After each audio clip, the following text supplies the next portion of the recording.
cream, but welcome to Motorcycle.com and the review of the Ducati Scrambler 1100. The ice cream is kind of symbolic of what the Scrambler whole line is kind of about. Carefree riding, and what better symbolizes the carefree lifestyle than a cup of ice cream. To backtrack a little bit, the Scrambler here is the pinnacle of the Scrambler line, if you want to call it that. You know, a couple years back we had the regular Scrambler with an 803cc engine. That was the starting point. Then the 62 came along with the 400 engine. And then now the flagship of the Scrambler line is this, the 1100.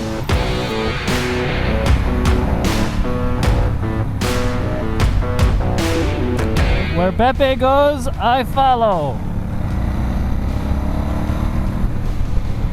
When you're being led around by a former Dakar badass like Pepe Huelinia over here, you feel like you're in pretty good hands.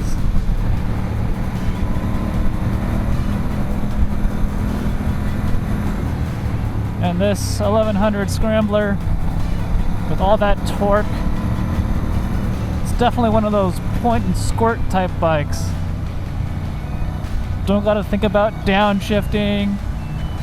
If you gotta get yourself out of trouble and just gotta whack the throttle, you have that peace of mind knowing that that extra little bump in power is there.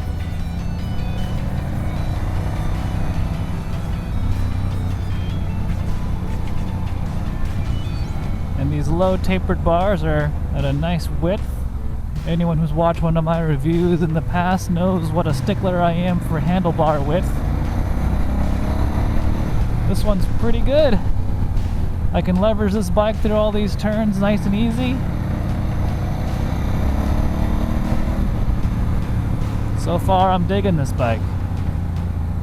Ducati says the Scrambler series, but I guess if we're gonna get specific, the Scrambler 1100 here, the Scramblers are more of a short to medium range motorcycle, says Ducati.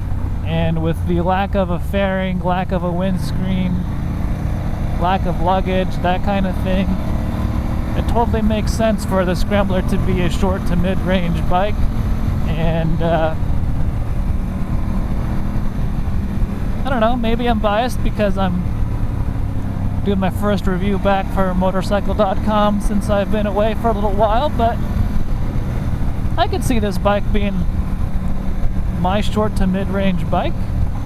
I wish we could blast off over there to the side roads that are all dirt and gravel and have a little fun out there, but I guess that's not part of this ride route. Anyway, that's it for now. More later. And so there's a unique challenge that the Ducati designers had with the 1100.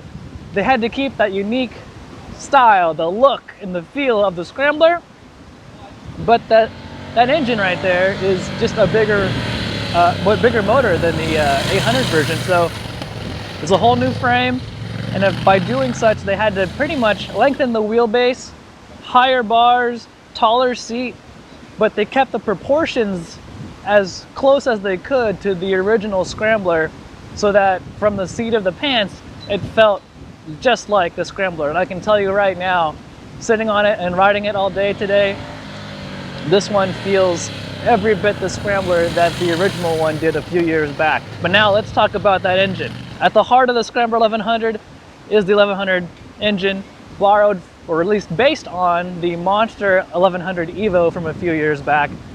But I say based on because this one is pretty much different all the way around.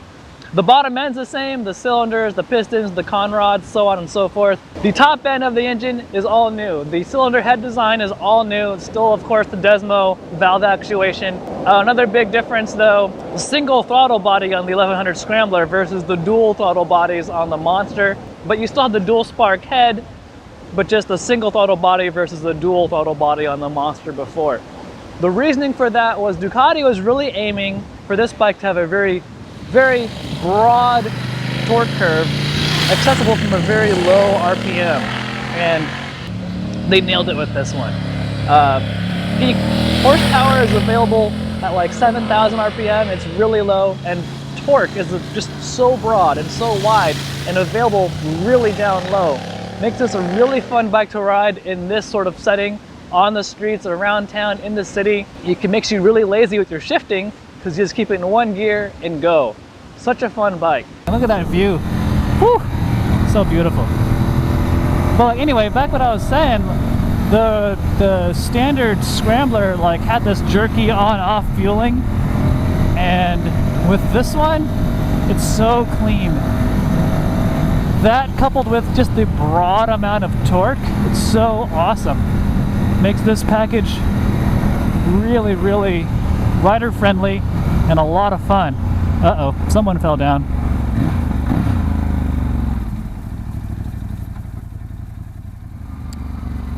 Yep, that's another behind the scenes look at what happens during these press launches. Lots of tight U-turns on somewhat narrow roads. And sometimes people just either have a brain fart or just aren't very good at making tight U-turns, which granted is a hard skill to do. And sometimes bikes hit the ground. Oops. Handles fairly well for a bike with an 18-inch front wheel and these semi-knobby tires. But what I like is the width of the handlebar is just wide enough to really toss the bike where you want it. Not too short, not too long. So it being a bigger Scrambler, the 1100 version also has a bigger front tire. It's a 120 versus a 110 on the standard Scrambler. Well, it's an 18-inch front wheel like the other one. Honestly, I don't feel much of a difference, although both bikes are pretty good in taking some twisty roads, although that 18-inch front wheel does make it a bit slower to turn from side to side, like you would expect from a bigger wheel versus a 17-inch wheel, for example. 17s just turn a little bit quicker, a little bit more agile, but not a huge deal on a bike like this. And again, those wide bars make it really easy to just throw the bike wherever you want it to go.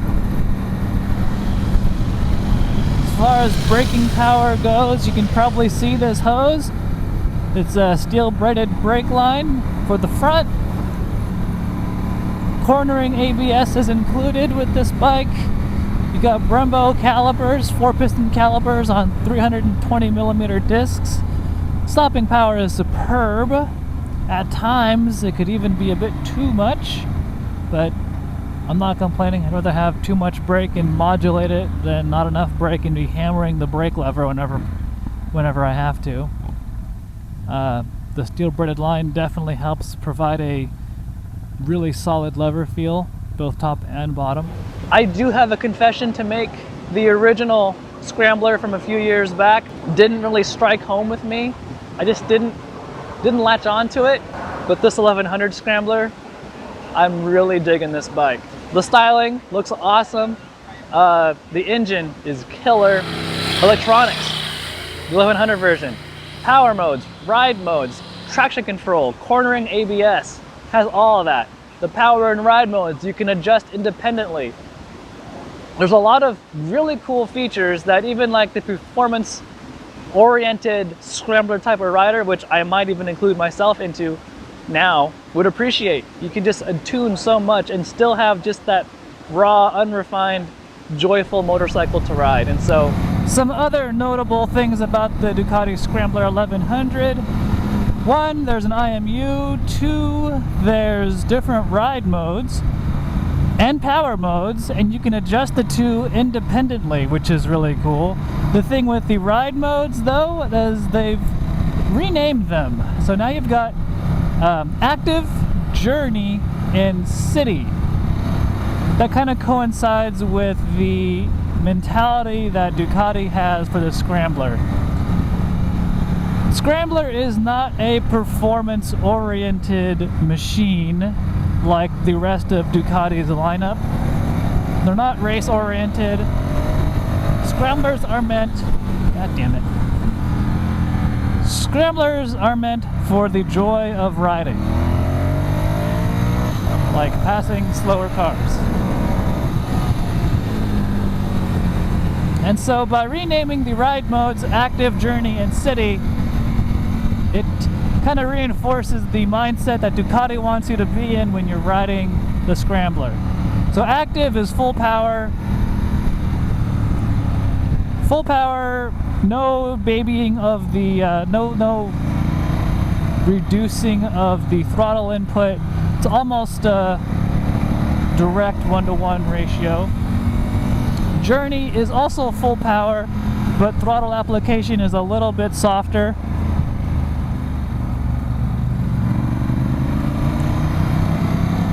And then City cuts the power to about 75 horse with really gentle throttle application, kind of like what you would expect from, say, a rain mode on traditional bikes with power modes. But of course, like I said before, you can adjust the power modes and the ride modes independently, and you can also adjust the TC independently as well. So those are just guidelines. You can customize them however you feel fit. Also too, with those different ride modes, Active, Journey, and City, you get the least, the middle, and the most TC intervention respective to those 3 ride modes. Personally, for me, I tried the Journey setting in the morning, and yeah, it was nice and soft, but not too soft, with full power. But when I changed to Active mode, it wasn't too abrupt like other, I'm going to call it A modes, I've tried before on bikes in the past. Look at that view. Look at that. Gorgeous. Look at the road ahead. This is amazing. Sorry, I'm totally drifting off track here, but this view and these roads are just too awesome. Too awesome. Anyway, I was saying I prefer the Active ride mode because it's direct power application without being too abrupt like other A modes I've tried on basically any other bike I've ridden with power modes, Ducati included.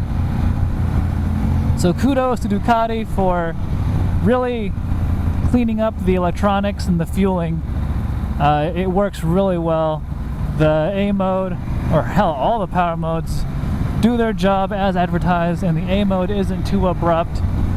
It's my kind of power application, though I've talked to other people on this ride who have said that the A mode's too abrupt for their riding style. So your mileage may vary.